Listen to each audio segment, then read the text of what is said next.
नमस्कार जयराम जी की सभी को। हो सकता है आप मुझे नहीं जानते हो, लेकिन मैं आपको बता दूं मेरी लास्ट वीडियो हो सकती है, क्योंकि ये चैनल कभी भी डिलीट हो सकता है। मजाक नहीं कर रहा हूं। अनअकैडमी ने पता नहीं क्या क्यों कहां से क्या कॉपीराइट स्ट्राइक मारी है, लेकिन मैं आपको जाने से पहले मेरा बहुत दिनों से मन था कि आपको एक कहानी सुनाऊं। एक दर्द है जो मेरे सीनों में कई दिनों से भरा हुआ है, वो आपको मैं सुनाना चाहता था तसल्ली में, लेकिन शायद अब वक्त कम बचा है, जिससे पहले ये लोग मुझे आपकी नजरों से हमेशा के लिए दूर कर दें। कहानी प्लीज सुनिएगा। मैं आपको दो शब्दों में अपने बारे में दो चार चीजें बताता हूं, जिसके बाद मैं आपको कहानी पर ले चलूंगा और आपको एक वीडियो दिखाऊंगा जो लगभग 2 साल पहले का है, और वो देखना आपके लिए बहुत ज्यादा जरूरी है। मेरा नाम आशीष कुमार मीणा है। मैं नीट के छात्रों को बायोलॉजी पढ़ा रहा हूँ, कई सालों से पढ़ा रहा हूँ। अभी कुछ दिनों पहले मैंने अनअकैडमी ज्वाइन की थी यही काम करने के लिए। सही से काम चल भी रहा था, अंटिल एक वीडियो आया एम्स दिल्ली से, जो कि स्पॉन्सर्ड था अनअकैडमी के द्वारा। डाला था शुएब आफ्ताब ने उसके चैनल पर, जिस पर उसके लाखों सब्सक्राइबर्स थे, और जिसमें उन्होंने हमारी रामायण का बहुत बेहुद्दा मजाक उड़ाया था। इसमें उन्होंने हमारे भगवान श्री राम को ऐसे ऐसे शब्द कहे थे, लक्ष्मण को, सीता माता को ऐसे ऐसे शब्दों से नवाजा था, जिसे मैं आपको यहां पर लेने में भी शर्म आती है। इसके बाद मैंने विरोध किया, मैंने अनअकैडमी को फोन किया, मुझे रिस्पॉन्स नहीं मिला, तो मैंने गुस्से में आकर अनअकैडमी की टी शर्ट जला दी। मैंने अपना विरोध प्रकट किया। जब मैंने वो वीडियो डाली थी तो केवल मेरे 200 सब्सक्राइबर्स थे, जो कि केवल मेरे स्टूडेंट्स थे।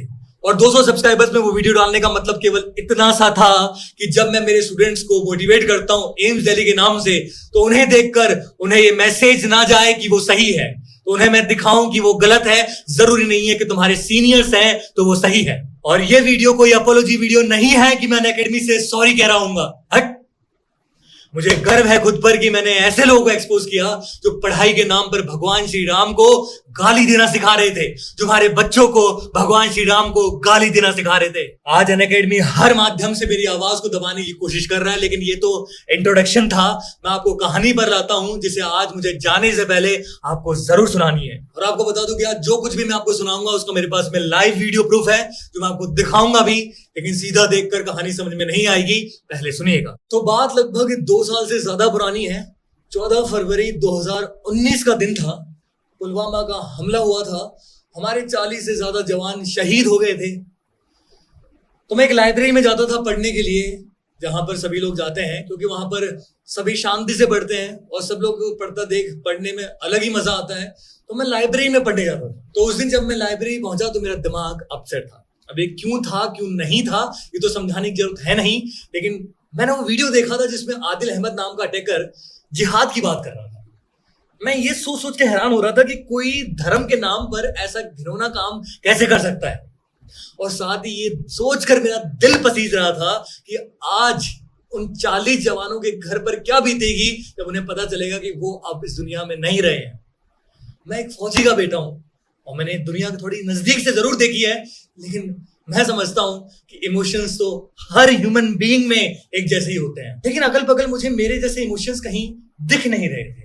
लाइब्रेरी में बिल्कुल वही माहौल था, लोग पढ़ रहे थे, कहीं फुसर फुसर बातें हो रही थी, किसी को क्वेश्चन का आंसर नहीं मिल रहा था, उसे टेंशन हो रही थी, कोई हंस रहा था, कोई स्माइल कर रहा था, कोई जाकर कैंटीन में चाय पी रहा था।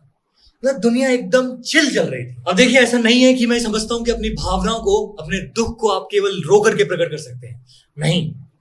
लेकिन मैं चाहता था कि लोग इसके बारे में बातें करें, लेकिन कोई इसके बारे में बात नहीं कर रहा था। और ऐसा नहीं था कि लोगों को इसके बारे में पता नहीं था। हम ऐसे युग में हैं जहां पर करीना जब तैमूर का डायपर बदलती है तो ये हेडलाइन बन जाती है। ये तो बहुत बड़ी बात थी, सबको पता था, लेकिन कोई एक्नॉलेज नहीं कर रहा था। मुझे लगा नहीं, वहां इतना बड़ा हादसा हो गया है, हमारे इतने सैनिक शहीद हो गए हैं, हम यहाँ 100-200 लोग बैठे हैं, हम इस चीज को एक्नॉलेज जरूर करें और उनकी याद में, उनकी शहादत को याद करते हुए, उनकी याद में, उनकी आत्मा की शांति के लिए 2 मिनट का मौन जरूर रखें। मैंने जाकर के लोगों से बातें की। पहले मैंने उनसे पूछा, मैंने कि आपको ये चीज पता है? कहते हैं हाँ पता है। मैंने कहा तो क्या हम इनकी याद में 2 मिनट का मौन रख सकते हैं? पता है, किसी के मुंह से जवाब नहीं निकला, और जवाब निकला उससे अगर मैं उसे कहूंगा तो आपको शायद विश्वास नहीं होगा, इसलिए मैंने वीडियो रखा है। कहते हैं यार क्यों चक्कर में पढ़ना है, क्यों यार, छोड़ना, पढ़ने आए हैं, पढ़ाई करते हैं, क्या इन चक्करों में पढ़ रहा है, चल पढ़ ले, दिमाग खराब मत कर। मेरा दिमाग सुन्न हो गया, मुझे समझ में नहीं आया बोलूं क्या। अंदर से एक अजीब सी ज्वाला जगी। मैं उठा, 100-200 लोग बैठे थे। पब्लिक स्पीकिंग से डर लगता है लोगों को, थोड़ा बहुत डर होता है मन में, हेसिटेशन थी। मैं उठा, खड़ा हुआ, मैंने कहा अरे तुम यहां पर साइन थीटा कोस थीटा कर रहे हो, वहां पर ऐसा हो गया है, सुनो तुम्हें पता है ऐसा हो गया है? किसी का जवाब नहीं। मैंने कहा कि किसी ने यहां पर भगवान का नाम लेकर, रिलीजन का नाम लेकर यह काम किया है। हमारे देश में डेमोक्रेसी है, हम उन्हें गाली तो नहीं दे सकते, लेकिन हम ये तो कह सकते हैं कि यह गलत है। लोग चुप रह गए। मैंने कहा तुम इतना तो मानते हो कम से कम कि तुम्हारे जो सैनिक मरे हैं वो सही थे। लोग चुप रहे।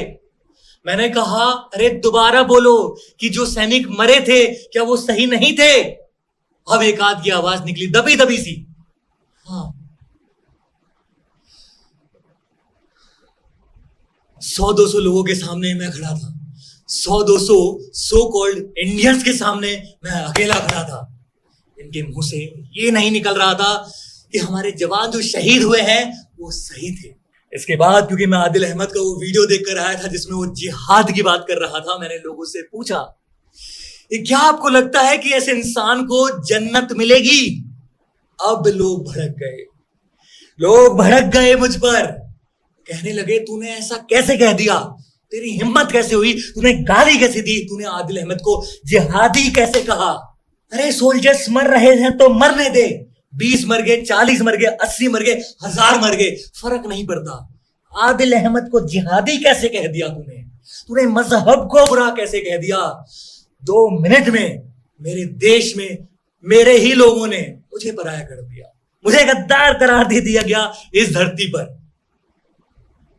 क्योंकि मैंने मेरे देश के शहीद हुए सैनिकों के लिए 2 मिनट का मौन मांगा था।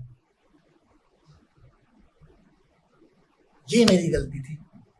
वो सैनिक जो अब इस दुनिया में कभी नहीं आएंगे, जिनके घर वाले हमेशा जिंदगी भर उनकी फोटो देखकर रोते रहेंगे, जिनके बच्चे कभी उनके पापा का मुंह नहीं देख पाएंगे, उनके लिए 2 मिनट का मौन मांग लिया था मैंने मेरे देशवासियों से।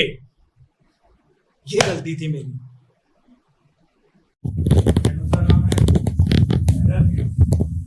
ओके भाई, ये पढ़ाई अपनी चल रही है, कोई बात नहीं है, अपन साइंस की तरफ फोकस कर रहे हैं। लेकिन I just want to ask you one thing, यार अगर हम उनके लिए रेस्पेक्ट नहीं करें तो मतलब अगर वो नहीं रहेंगे तो इन सब का क्या मतलब है? क्या मतलब रहेगा यार? कल को तुम नीट में 560 लिया, तुम्हारा कॉलेज बंद हो गया, क्या मतलब है?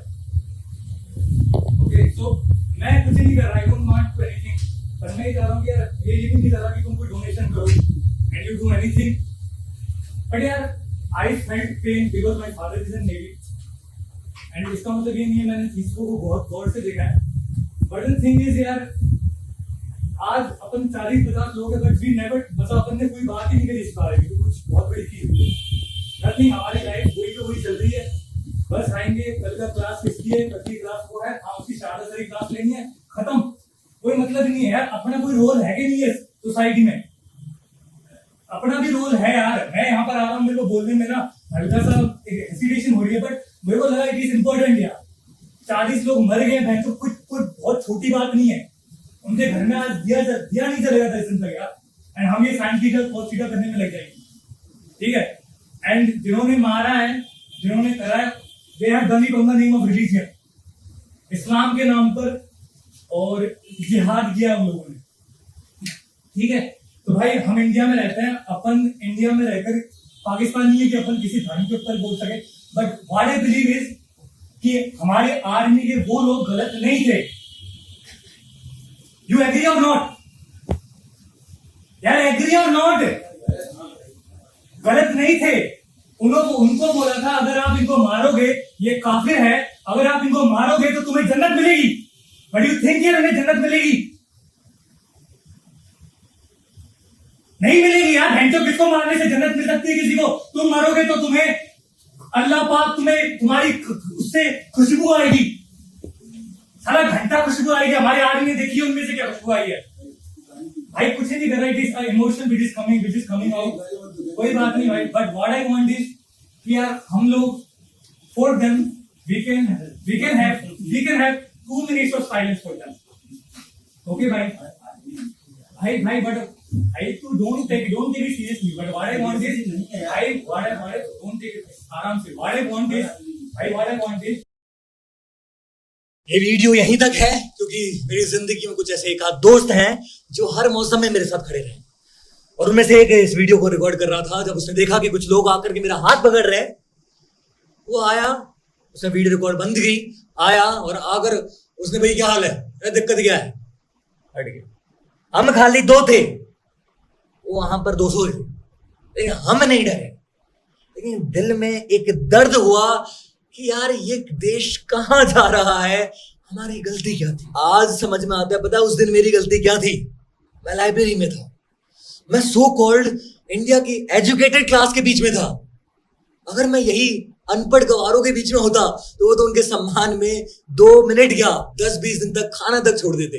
लेकिन मैं एजुकेटेड क्लास के बीच में था और जिनकी एजुकेशन अनअकैडमी जैसे प्लेटफॉर्म पर हुई थी, जहां पर पढ़ाई के नाम पर, शिक्षा के नाम पर यह सिखाया जाता है कि हिंदू पत्थरबाजी क्यों करता है, तालिबान क्यों अच्छा है और हमें श्री राम भगवान को गाली क्यों देनी चाहिए। आज मैंने फिर आवाज उठाई है इस कंपनी के खिलाफ कि कैसे ये अकेडमी, कैसे ये अनअकैडमी हमारे बच्चों के मन में हमारे धर्म के प्रति, हमारी आस्था के प्रति, हमारे भगवानों के प्रति विष घोल रही है। और हो सकता है क्योंकि ये बहुत बड़ी कंपनी है, बहुत पैसा है इनके पास, आज दोबारा मेरी आवाज को दबा दिया जाए, दोबारा मुझे बोलने से रोक दिया जाए।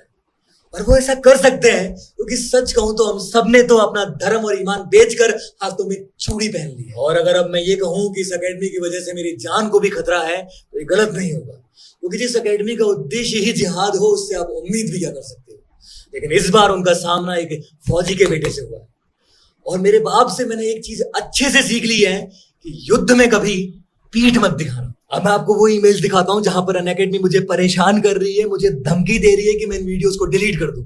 आप देखिए, इतनी कायर कंपनी है कि अपनी लड़ाई खुद लड़ने के बजाय एक टट्टे को हायर करती है, एप्लेक्स नाम को, जो मुझे धमकी देता है कि मैं इन वीडियोस को डिलीट कर दूं। अनअकैडमी ऐसा कर सकती है क्योंकि उसे पता है हिंदू एक नहीं है, हम अलग अलग है, कोई कुछ नहीं बोलेगा और आराम से आवाज को दबा दिया जाएगा। लेकिन फिर भी मैं आपको बताता हूं कि एप्लेक्स नाम का ये टट्टा मुझे मैसेज करता है कि आपने हमारे क्लाइंट सॉर्टिंग हेड टेक्नोलॉजीज, आप समझिए सॉर्टिंग हेड टेक्नोलॉजीज अनअकैडमी का ही दूसरा नाम है। हमारी जितनी भी पेमेंट बनती थी वो इसी नाम से बनती थी अनअकैडमी के अंदर में। तो कहती है हमारी जो क्लाइंट है सॉर्टिंग हेड टेक्नोलॉजीज, उसकी आप डिफेमेशन कर रहे हो, उनके वीडियोस को आप डिलीट कर दो। 2 बार मुझे मेल्स भेज चुके हैं। आपको बता दूं, साथ में इसने वार्निंग भी दी है कि मैं इस ईमेल को किसी के साथ साझा नहीं करूं, शेयर नहीं करूं। आप समझिए, एक कंपनी एप्लेक्स जिसके साथ मेरी कोई एग्रीमेंट नहीं है, इसके साथ मेरा कोई एग्रीमेंट नहीं है, वो मुझे मेरे पीसी पर मेल करके कहती है कि आप इस मेल को किसी को दिखा नहीं सकते। मेरा पीसी, उसके साथ क्या करूं, ये मेरी मर्जी है। लेकिन यहां पर ये मुझे कहती है कि आप इसे किसी को दिखा नहीं सकते। और वो कह सकती है, मैंने कहा ना कि मैंने हिंदुओं के लिए आवाज उठाई और इस देश में कोई हिंदू, शायद मुझे नहीं लगता, ये जात पात के मेले में हम ऐसे फंस गए कि हमें कोई हिंदू बचा ही नहीं है। तो ये एप्लेक्स नाम का टट्टा मुझे मैसेज करके कहता है कि मैंने डिलीट कर दो। ये एप्लेक्स नाम का टट्टा मुझे कहता है कि मैंने इसकी कंपनी को, इसके बाप को डिफेम किया है। मैं इस टट्टे से पूछता हूं, इस एप्लेक्स से पूछता हूं जिसका बेंगलोर में हेडक्वार्टर है, बहुत बड़ी कंपनी है, कि आप उस समय कहां थे जब इन्होंने हमारी रामायण का अनादर किया था, जब हमारे भगवान श्री राम को एक गाली दे रहे थे, उन्हें छपरी कह रहे थे, उन्हें लौंडा कह रहे थे, तब आप कहां थे? जब रामायण का डिफेमेशन हो रहा था तब आपको दर्द नहीं हुआ? क्योंकि भैया आपको उस चीज के पैसे नहीं मिले ना। यहां पर आपको पैसे मिल रहे हैं, आप तो अपना जमीर बेच चुके हो। एप्लेक्स थू है तुम्हारे ऊपर। आज जब एक हिंदू अपने धर्म को बचाने के लिए, अपनी आस्था को बचाने के लिए, अपनी आइडेंटिटी को बचाने के लिए, अपने कल्चर को बचाने के लिए आवाज उठाता है, तो अनअकैडमी और उसकी टट्टी जैसी कंपनियां उसकी आवाज को दबा देती है। और सही कहूं तो वो दबा सकती है, क्योंकि शायद हम में से कोई हिंदू है ही नहीं। हम शायद इस कदर टूट गए हैं, बिखर गए हैं और शायद बिक भी गए हैं कि अब हम में हिंदुत्व का नाम मात्र भी नहीं बचा है। मैं आपको दिखाना चाहता था इस वीडियो के माध्यम से कि हम ऐसे देश में हैं जहां पर मैं अपने शहीद हुए सिपाहियों के लिए, मेरे देश पर जिन लोगों ने अपनी शहादत दी है, उनके लिए 2 मिनट का मौन भी नहीं रख सकता। ये अगर मैं आपसे रियल में कहता तो आप शायद मानते नहीं, तो मैंने इसको वीडियो में दिखाया। देश वहीं जा रहा है जहां यही बात आपसे कहनी थी। हो सकता है लास्ट अंतिम वीडियो हो, अगर संदेश पहुंच जाए तो कहना। जय राम जी की।